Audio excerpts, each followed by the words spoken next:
15 फरवरी 2003 की रात को एंटवर्प डायमंड सेंटर से 800 करोड़ रुपए की हीरो की चोरी हो जाती है। चोरियां तो बहुत हुई हैं, बट ऐसी कभी नहीं। 5 चोर, दुनिया की सबसे सेफ बिल्डिंग, जमीन के 2 फ्लोर नीचे, 300 कैमरे और 200 से ज्यादा लोगों की एक प्राइवेट आर्मी, और इन सबके पीछे एक मास्टरमाइंड। क्या था ये पूरा मांजरा, एंड क्यों दिया गया इस चोरी को हाइस्ट ऑफ द सेंचुरी का नाम? आओ जरा समझे इस कहानी में। कहानी चोरी से 18 महीने पहले शुरू हुई थी, जब लियोनार्डो नोटार बार्टोलो नाम का एक इटालियन, जो एंटवर्प डायमंड सेंटर के एक फ्लोर पे एक ऑफिस रेंट पे लेता है और खुद को एक डायमंड व्यापारी बताता है, और वहां रहते हुए धीरे धीरे बाकी दुकानदारों में अपनी दोस्ती बढ़ाने लगता है। बीच बीच में वो इटली जाके छोटी मोटी चोरियों का अंजाम देता है, और वहां से चोरी किए गए हीरो को वापस इसी डायमंड सेंटर में उनका सौदा कर देता है।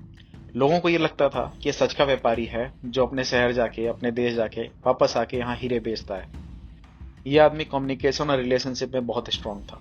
धीरे धीरे इसकी इतनी अच्छी पहचान हो गई कि एक पूरी बिल्डिंग में ये आराम से घूम सकता था। इवन बिल्डिंग के 2 फ्लोर नीचे जो प्राइमरी वॉल्ट था, जिसमें दुनिया के सबसे ज्यादा हीरे एक साथ रखे हुए थे, वहां भी जाने लगा।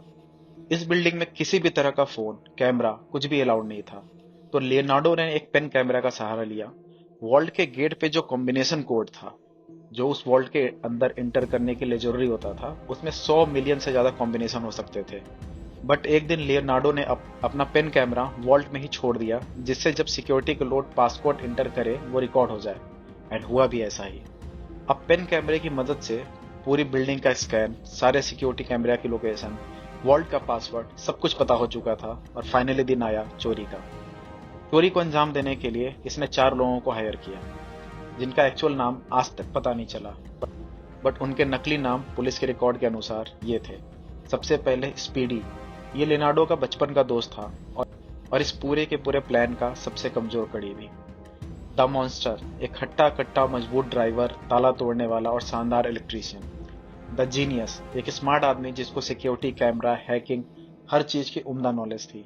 And the last, the king of the keys, दुनिया का सबसे अच्छा नकली की बनाने वाला, यानी कि नकली चाबी बनाने वाला।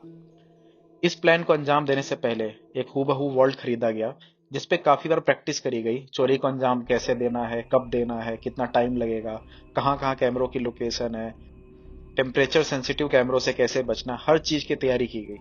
चोरी से एक दिन पहले लियोनार्डो वॉल्ट में रूटीन इंस्पेक्शन के लिए गया, और वहां लगे मोशन सेंसर्स पर हेयर स्प्रे लगा दिया, जिससे मोशन सेंसर रिकॉर्ड तो करे, बट हीट का अंदाजा सही से ना लगा सके और अलार्म ट्रिगर ना हो। इस स्प्रे का असर काफी टाइम के लिए होने वाला था, बट अनलिमिटेड टाइम के लिए नहीं। तो इस ग्रुप को चोरी को अंजाम उसी रात को करना था। चोरी की रात लियोनार्डो बाहर कार में वेट कर रहा था, और अपनी कार में लगे पुलिस स्कैनर से निगाह रखे हुआ था कि अगर कोई पेट्रोल कार आसपास आए तो वो रडार में देखते इन लोगों को इन्फॉर्म करे, और ये सारे के सारे वहां से भाग निकले। फिंगरप्रिंट्स को अवॉइड करने के लिए इस पूरी टीम ने रबर ग्लव्स पहने हुए थे।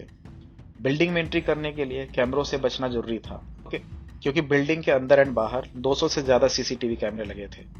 यहाँ काम आया किंग ऑफ द कीज।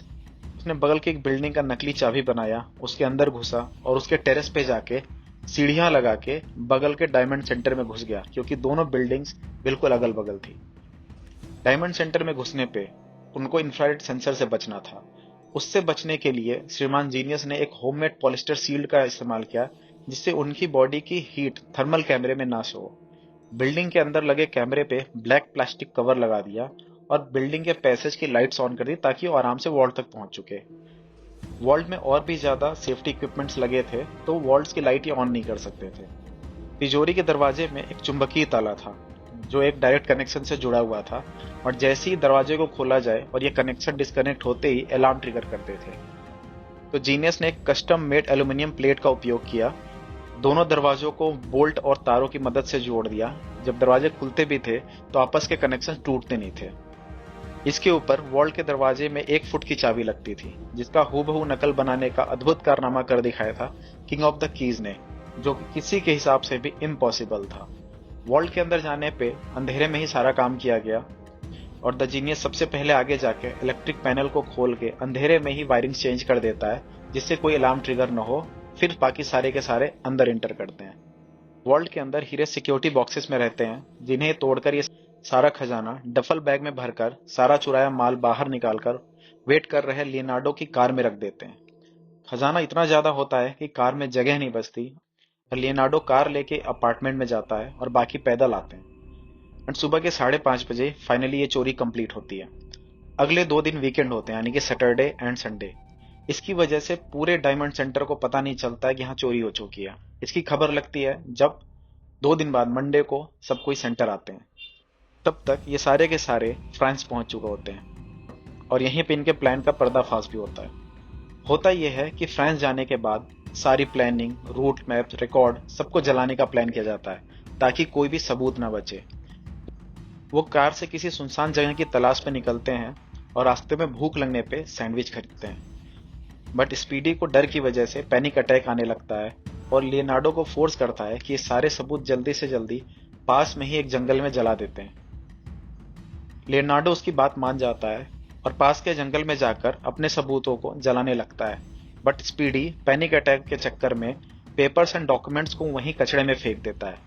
जब लियोनार्डो ये देखता है कि सारे कागज झाड़ियों में फेंक दिए गए हैं तो उसे बहुत गुस्सा आता है। बट उसे ये भी लगता है कि इन्हें समेटने में सुबह हो जाएगी और कोई चांस भी नहीं है कि कोई यहाँ आके इन डॉक्यूमेंट्स को देख पाए। बट होता इसका जस्ट उल्टा है, क्योंकि अगले ही दिन जमीन के उस मालिक को ये पेपर्स एंड कचरा अपनी प्रॉपर्टी पे दिख जाता है और वो पुलिस को कंप्लेन कर देता है। उसकी ऑलरेडी लड़ाई चल रही होती है वहां के कुछ लोकल लोगों से।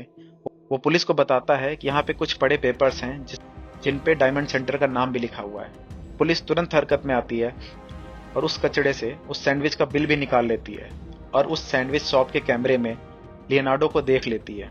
उनसे एक और गलती हुई थी कि जो सैंडविच उन्होंने दुकान से खरीदा था उसे आधा खा के भी झाड़ियों में फेंक दिया था।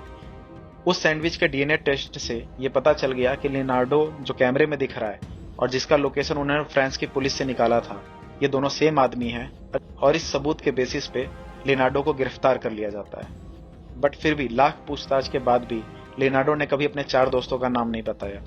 उसे 10 साल की कैद हुई और उसके दोस्त आज तक पकड़े नहीं गए। लियोनार्डो के पकड़े जाने पे भी ज्यादातर हीरो की रिकवरी नहीं हो पाई और चोरी किए गए हीरो की कीमत 800 करोड़ से भी ज्यादा बताई जाती है। इसीलिए इस चोरी का नाम दिया गया heist of the century. I hope आपको ये वीडियो पसंद आई होगी। मुझे सपोर्ट करने के लिए प्लीज मेरे चैनल को सब्सक्राइब करें। Thank you for watching. See you in the next one.